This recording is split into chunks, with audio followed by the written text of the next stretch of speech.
Hello student, in this video we will discuss about the Polygon law of vector addition. So what is Polygon law of vector addition?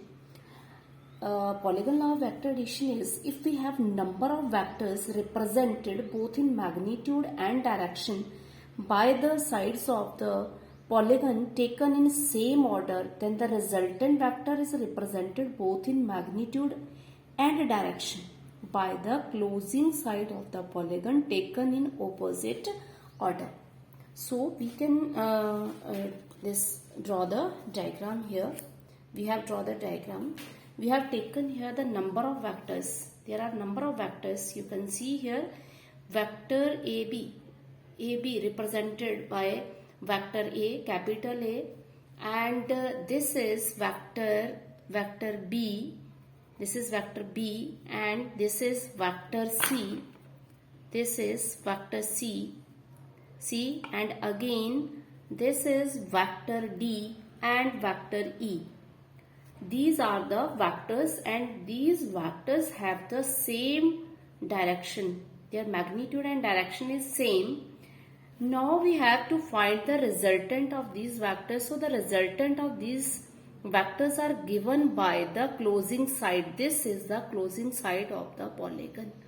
So this resultant is given by, we can calculate the resultant, and for that we will write here, first of all we will consider this triangle ABC. From here we will calculate the resultant. So you can see here vector A plus vector B. So the resultant of this ABC is A plus B.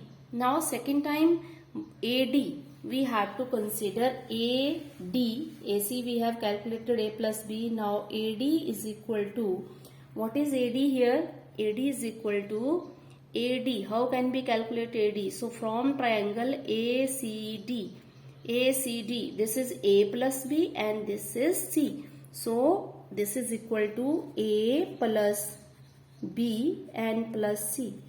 Again this AE.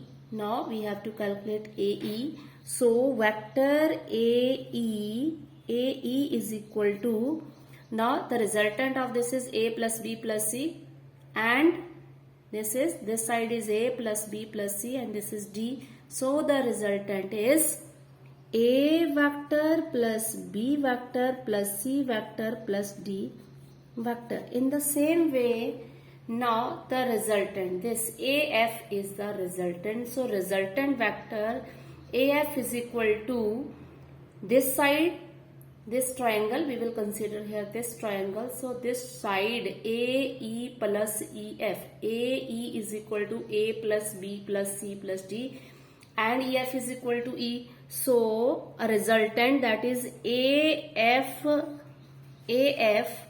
is equal to A plus B plus C plus D and plus E. So this is the resultant vector of the polygon. Means if we have number of vectors with their direction, with their magnitude and direction same, then the resultant of that vectors are given by the, resultant is given by the closing side of the polygon taken in opposite order. So this is about the polygon law of vector addition. Now one more vector is there, zero vector. Zero vector or null vector. So what is zero vector? A vector having zero magnitude and no sense of direction. Then what's the use of this vector? It has no magnitude and no sense of direction. So what's the use? It is represented by zero vector. We will represent it by zero vector. So if we, in addition or subtraction, it does not affect the given vector. What?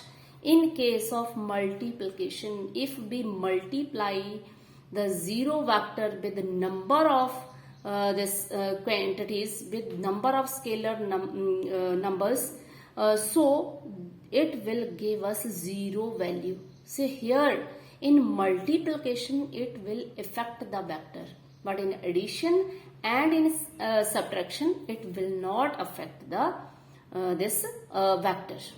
So what is the physical meaning of the vector? So 0 vector represent the position vector of the origin, displacement of the particle during the time interval in which it remains stationary, and the acceleration of the particle moving with constant or uniform velocity. We will use this vector when the body is moving with constant velocity or average velocity of the particle having 0 net displacement.